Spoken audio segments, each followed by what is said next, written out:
We're smooth 98.1 FM. Good morning and welcome to the locker room. And I'm joined this morning by Tega Onojiafe. Good morning to you, Tega. Good morning. Good morning, everybody. Good morning, everybody listening. And once again, I just want to say the reminder. If you haven't sent us your e-wallet, please send us your e-wallet so that we can send you your money that you won on the locker room. All right. So having said that, what are we going to talk about today? I don't even know where to start. Is it the African Cup of Nations, or is it the people that flattered to deceive us in the Carabao Cup? Or maybe we should just start with Australia. Anyway, lots of gist coming from around the world of sports. But before we get into the gist coming from around the world of sports, Masha, how can we be a part of the locker room this morning? Well, to be part of the conversation inside Tega's locker room this morning, just be sure to send us WhatsApp messages on 0809 4440981 will be where we read all the messages. Once again, 0809 4440981. But you can also be like Adirugba, LK Adirugba, and Metro Central and the others who have their plots of land somewhere on our YouTube page already. And that's going over to youtube.com/smooth 981 FM Lagos. Subscribe to our YouTube channel and then give us a like, leave your comments there. You never know. Tega might just be in the mood to spend some money this morning. So, Tega, that's it. All right. So we'll start with the headlines first because Australian Open, Daniel Medvedev is already through to the semifinals. But let's start with the headlines and then we'll get into the story proper. On the bill this morning, Australian Open 2024 results, Arina Sabalenka sets up semi-final against Coco Gauff, as there is also Chelsea hit Middlesbrough for 6 to reach the League Cup final. Then comes Belmaldi at a loss to explain painful Cup Nations exit. There is also Salah has a proper tear in hamstring sideline. 3 to 4 weeks is what the reports from the doctors are stating. Robertson eyes Liverpool return after shoulder surgery. And then comes Benzema, feels under pressure and wants to leave Saudi club, even with the money, but hey. And then back to the Eagles, we'll hear Pesero says Nigeria must up their game ahead of knockouts, and that you would find there. And of course, there would be also the other story from AFCON 2023, Ghana sack boss Chris Hughton after the group stage exit. These and more to come. Tega. First things first, Australia Open, and then we'll talk about we'll now get to talk about Mo Salah because that injury is very interesting.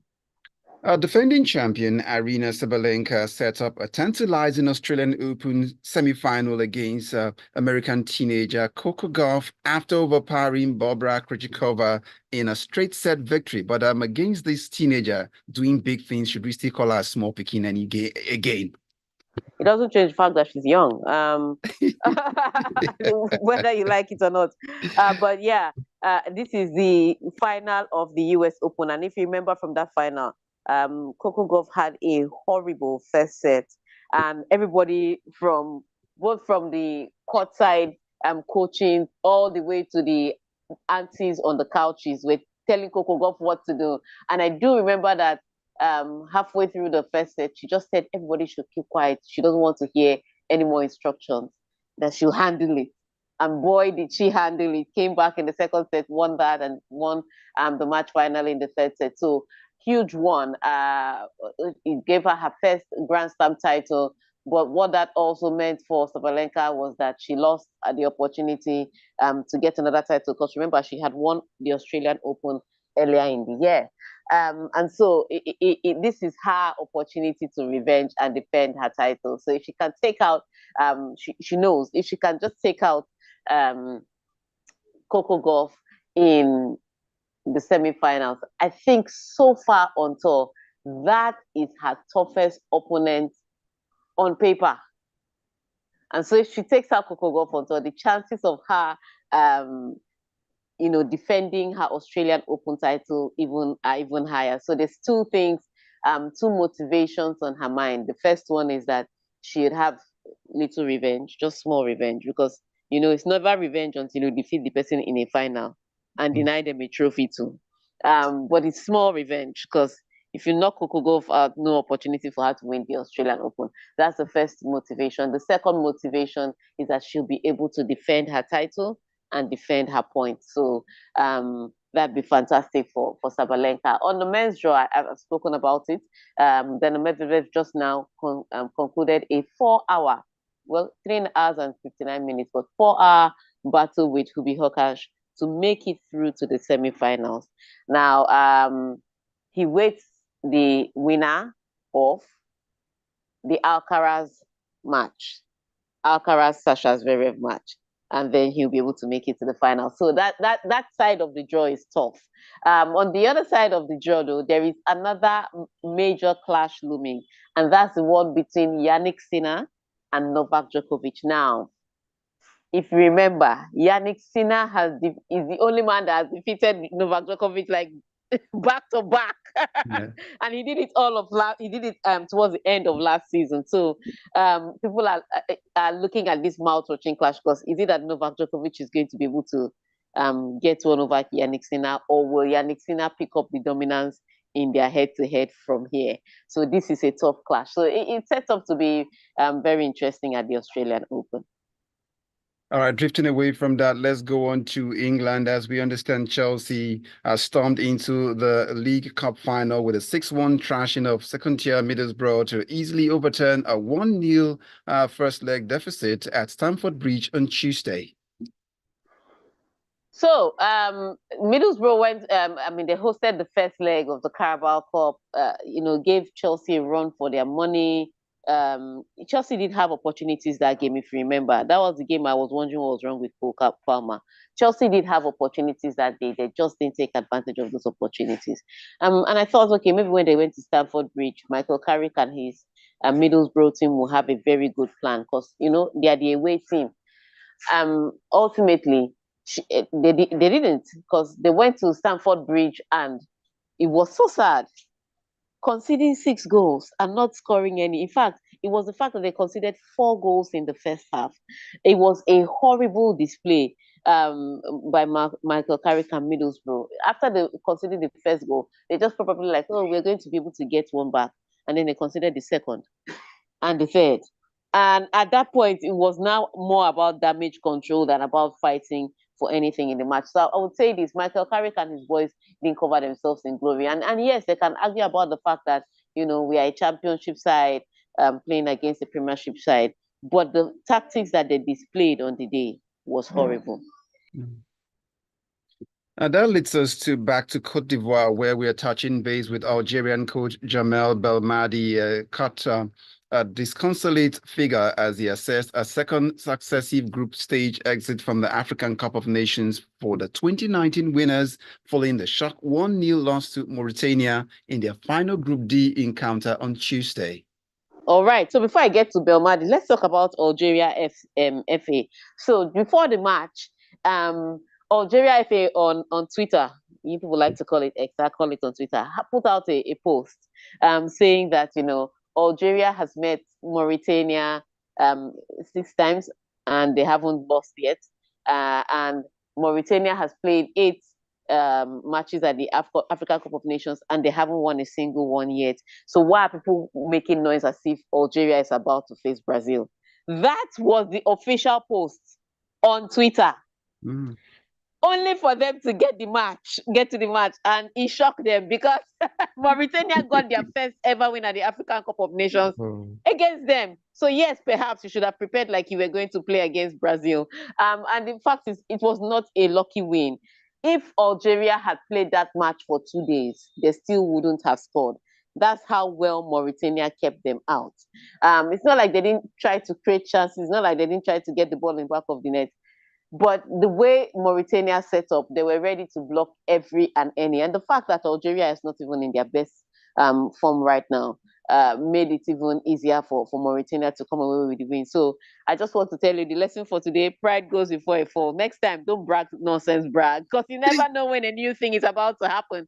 And I understand why they'll make that kind of brag on paper. And I mean, if you check history, it was never going to happen. But that's why nobody knows tomorrow. New things happen. So Belmadi was at. They asked him what happened, and he couldn't answer. And I would say this, Belmadi was supposed to have been fired in 2021. It was that simple. The minute that you are a defending champion and you crash out of the African Cup of Nations at the bottom of the group, that's a huge problem. And then he crashed out at the bottom of the group. They're like, okay, let's give him a second opportunity. Then the World Cup qualifier, he lost to Algeria. He now said he's going to resign. And I said, no, don't resign. You really tried. Stay back. At that point, that's when he really should. I mean, he really should have resigned in 2021. But at 2022 was when they should have said, you know what, it's over. But they didn't. And now he's crashed out again at the bottom of the group with a golden generation. This was the last opportunity for the likes of Riyad Mahrez, Buneja, and the rest of them to try and go further in the title. But that golden generation, this is the end of the road for them, and they crashed out bottom of the group. Who knows? Group that had a group that had Angola, Burkina Faso, and Mauritania. There is no excuse. I don't care what that you said. There are no minions in football. There are minions in football. Algeria shouldn't be crashing out at the bottom of that group. They shouldn't even be crashing out in the first place. And so, yes, I think Belmadi is definitely going to be sacked. Every good work he did in 2019, he's undone it. Well, it might need probably a crash course on how not to crash out, out of the African Cup of Nations twice in a row. But let's move on to see what their neighbors, if the chicken has given birth to probably a cock as we speak now. So Mohamed Salah has returned to England for treatment on an hamstring tear to give him the best possible chance to be available for the African Cup of Nations should Egypt make it. And Liverpool assistant manager Pep said on Tuesday. So this was the tough one. So remember, after the initial confirmation of the injury and that he was going to be out maybe to the semi-finals, the Egyptian populace were just angry. What do you mean you're going to leave your team? You are the captain of the team. You're the leader of the team. At least wait. And so he stayed back for the Egypt match where Egypt eventually qualified by the skin of the teeth, I may say, because they qualified on 3 points for the next round. He was sitting on the bench and he was cheering them on from there. So he waited for that. And after he waited for them to qualify for the next round, he's still going to go to Liverpool for treatment. Because at first they said it was just a muscle injury. Now they're saying it's a tear. That's a next level of injury. That's a different one. And they're saying if at all he's going to be able to play at all in this tournament, you'll have to be in the finals because it's a tear, not just any hamstring injury that you could come back in 2 weeks. So that makes it even tougher for them. And so, yeah, Liverpool provides the best option for him to receive treatment. And number one, that's the Liverpool club will put everything into him because he's their key player and they still have the rest of the season to go. If Egypt crashes out of the tournament tomorrow, they're like, oh, we are done. That's it. So ultimately, he's gone back to get the best of care and to receive the best of treatment. So let's see if he'll be able to come back fully to help Egypt. But I don't think, based on the way Egypt played and the result they've displayed so far, that they're one of the teams to look forward to seeing in a final. I don't think that they're going to make it all the way there. But so far, so good. AFCON has delivered miracles. And so maybe this will be another miracle for them to get to a final. But based on what they've displayed in the group stage, I don't think so. Miracle of Cote d'Ivoire is what we can term it right now from the results we're getting. But let's let you know we can read your messages after this time, and 0809 444 0981 will be where we like to read the messages. It's still the locker room on Smooth 98.1 FM.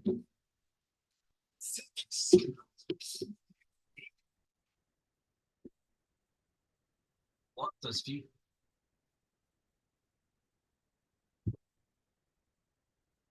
Or just simply getting service that is designed just for you. Yeah, we thought you might like all of that and more. That is why we specially created Providence Bank for you to take care of your daily experiences at Providence Bank.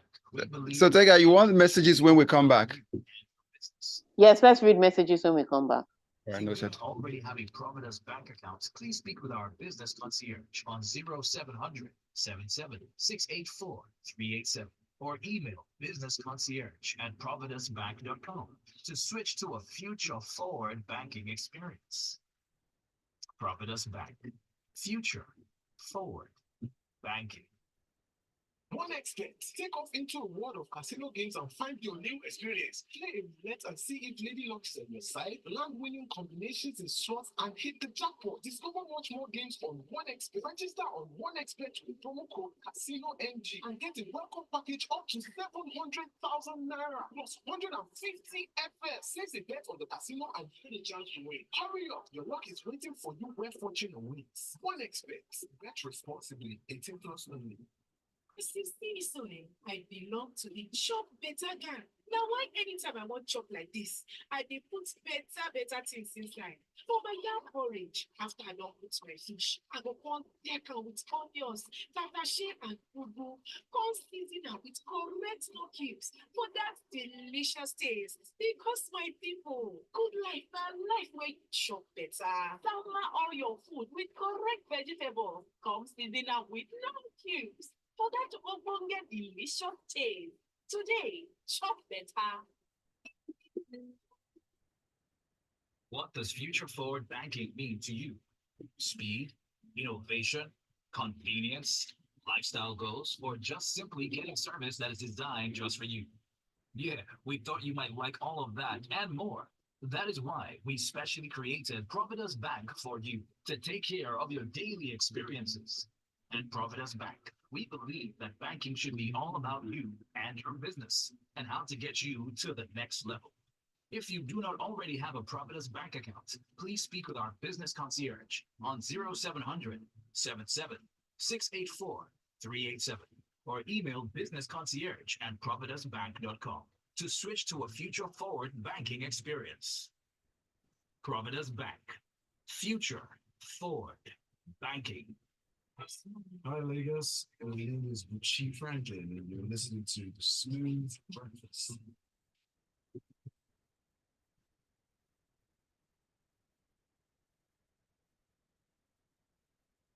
It is still the locker room on Smooth 98.1 FM. Tega still here. Tega, so let's see messages waiting for your attention this morning. We've All right. got a couple on YouTube also, but let's begin with WhatsApp message. Tayo sent in this one. Mauritania took that tweet, that post too personally. That's what it says. Post serious. That's what Tayo came up with this morning. And then AY from Oniru asked this one. He's asking you, Tega, please observe this pattern with me. Guinea versus Cameroon was 1-1. Onana unavailable. Cameroon, Senegal. 1, that's 3-1. Senegal winning. Onana in goal. Gambia, Cameroon, 3-2. Onana on the bench. With this clear evidence, it is very obvious that Andre Onana is the weapon that was fashioned against Cameroon from prospering. That's AY. No, the math is not mathing AY because for the first match, Onana was not even. Onana literally just came in, so he had nothing to do. He was quarreling in the tunnel that they did not pick him. but it would be nice to have him in goal against Nigeria, because Ondua seems a little more eager to prove a point than Onana is. So it would be nice to have Onana in goal against Nigeria. But we'll be talking about the Nigerian match later in the show. All right, let's take the tweet from YouTube. YouTube's got message. YouTube message. Yeah. Elke let's take one or two messages from YouTube. Yes, I see two there. So I got Elke Aderugba. This has to be the most entertaining AFCON ever. Every game has been a battle. Every match has been a setup. Great advert for Africa's football. The female referees were also spot on. That's LK's observation. And then I reach out to Ejike Nneke. Says, I hope he's not late for Tega's bantering on our neighbors. And you know it, asking if they didn't see this exit coming. Tega, is it true that they are crying till this moment? You are just on time right now, Ejike, as we go back to it now, Tega. Let's pick up the message from England, where we understand Andy Robertson is set to travel with the Liverpool squad for Wednesday's League Cup semi-final at Fulham as the Scotland defender continues its recovery from shoulder injury. All right, so we've seen the first leg of the Carabao Cup. Chelsea completely thumping and thrashing and dumping out Middlesbrough. So they're through to the final and they're waiting for the winner of the Fulham-Liverpool tie. Now, Fulham scored first. They looked like they were going to be the team to create another shocker. Unfortunately, Liverpool are not Chelsea, and they came back in that match to win it. So they're just going to, what should I say, wrap up what they've already started in the first leg. And seeing as they're a team in great form and with great quality of players, regardless of the absence of Mo Salah, I think ultimately this is going to be a tough one for Fulham. So I think final of Carabao Cup will be Liverpool versus Chelsea, but this is football and anything can happen. So let's await that result tonight. That leaves us from England. We'll race down to Saudi Arabia to see what the money is looking like and if money is enough to keep a man at a job. But let's go on now. Karim Benzema feels under pressure at his Saudi club Al Ittihad and wants to leave temporarily. A source close to the club is the one disclosing this. A little birdie. So everybody was talking about moving to Saudi Arabia, collecting all this money, and living all this alleged serene and luxurious lifestyle. That's what they were saying when they were trying to sell this league to us. Turns out the league is not all it was trumped up to be. So remember I told you about the Saudi Pro League, that it's not necessarily the clubs that is paying money for this thing. It's from that Saudi funds that they will buy sovereign they'll buy the funds, they'll buy the player, and then they'll determine which club that the player will go to. So Karim Benzema, first of all, he had issues with the coach. That coach was fired. He's now in the Premier League. Then he's had issues with the club, and the club wanted to actually loan him out to another club, and they could do that because, like I said, it's not the clubs really buying the players. It's the league buying the players. And they wanted to loan him out to another club, and he didn't want to go. But bottom line, life has not been as great as they touted that it was going to be for him. And so he really wants to leave Saudi Arabia. And just like Jordan Henderson had to give up millions to leave Saudi Arabia. So maybe this Saudi Arabia league is not as great as they're making it look, and maybe money really isn't everything, ultimately, because all these players are collecting millions, and you think that they will just take the millions, shut up and dribble, but they're refusing to shut up and dribble, and they're leaving these millions on the table. So maybe the league just really has to form up. But what it is that Karim Benzema may be available for any club that is willing to take him, and given the talent, the achievements, and what this guy can do for any team, it would be a plus to any team that can pick him up. Even if the club is Sporting Lagos or Eyimba? He's not leaving Saudi to come to Nigeria. Okay, I'm sorry. I'm just asking for a friend. But moving on to other matters, let's go back to Super Eagles issues now. Nigerian coach Jose Peseiro says the hard work starts now for his side after they booked a place in the last 16 of the African Cup of Nations following a 1-0 Group A victory over Guinea-Bissau on Monday. All right, so you've been seeing the tweets going on around. People are saying work smart instead of working hard. I'm talking about how Ghana scored. How many goals did Ghana score now? Maybe 5? And still crashed out of the tournament, and Nigeria scored only 3 goals. And they are through to the next round on 7 points too. So you've seen all those tweets. But yeah, I always say this, when it comes to tournament matches, group stage is just for you to get out of the group. The real tournament starts in the knockout stages, and that's where Nigeria is. Now, fortunately or unfortunately for Nigeria, Nigeria faces Cameroon. Fortunately, because Cameroon are not in the best of form now. However, when it comes to the rivalry between Nigeria and Cameroon, that's when Cameroon will become Superman. Remember what I said about World Cup qualifier? Ghana was the worst team of all 10 teams that qualified for the playoffs of the World Cup. And Nigeria pulled Ghana, and we still didn't go to the World Cup. So once rivalry enters, it's a completely different kettle of fish. And so even if Cameroon wasn't great at the tournament, and even if they're going to beat Nigeria and go on to lose the next match scandalously, once it comes to Nigeria, they'd rather die there. That's the hill they are going to die on top.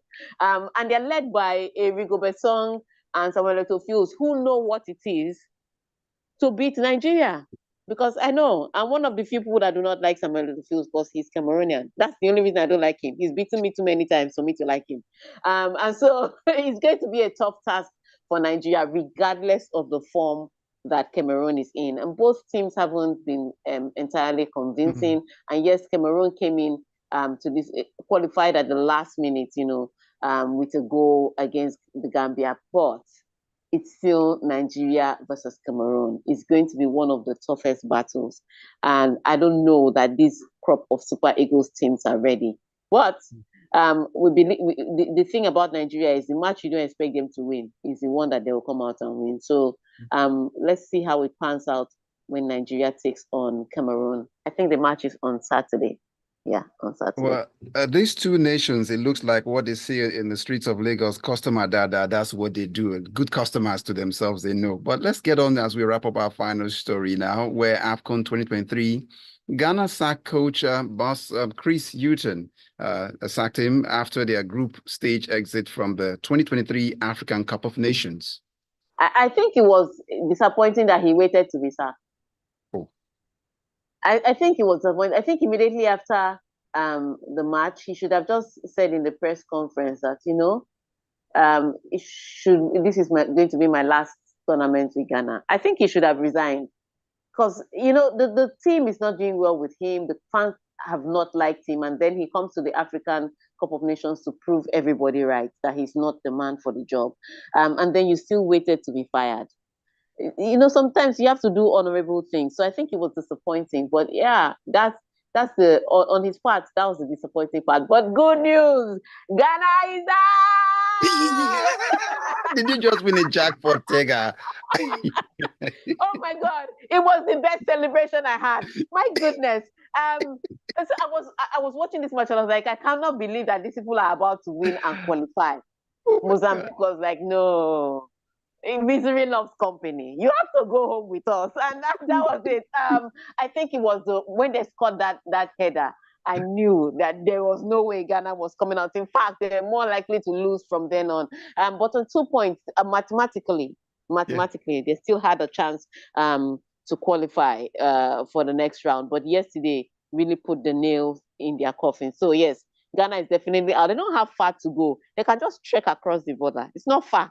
To go home. But what it is, there's going to be a lot of fallout. Now, a lot of people are saying that they should be just like, this is where the rivalry stems from. Nigeria and Ghana are kind of the same because now people in Ghana are shouting about local player quota, that there should be a certain amount of local players in the national team, that those ones who understand what it means to do AFCON, that all these boys coming in from outside the country don't really understand. And again, so you see that these people think alike. Even Etofiz also mentioned that too when he was lambasting his boys. These people think alike. There's a reason there's a Nigeria-Ghana, Nigeria-Cameroon rivalry. It's beyond just football. It also includes the way we think in our society, the way our politics is. We're kind of the same people. So there's talks about that. So there's going to be a fallout, not just from the coach, but also with the players. And even some people are calling on the sports ministry to intervene in getting out the Ghana Football Association. So we wait to see how this one turns out. But like Ghana, like Nigeria, once there is a failure like this, heads are going to roll.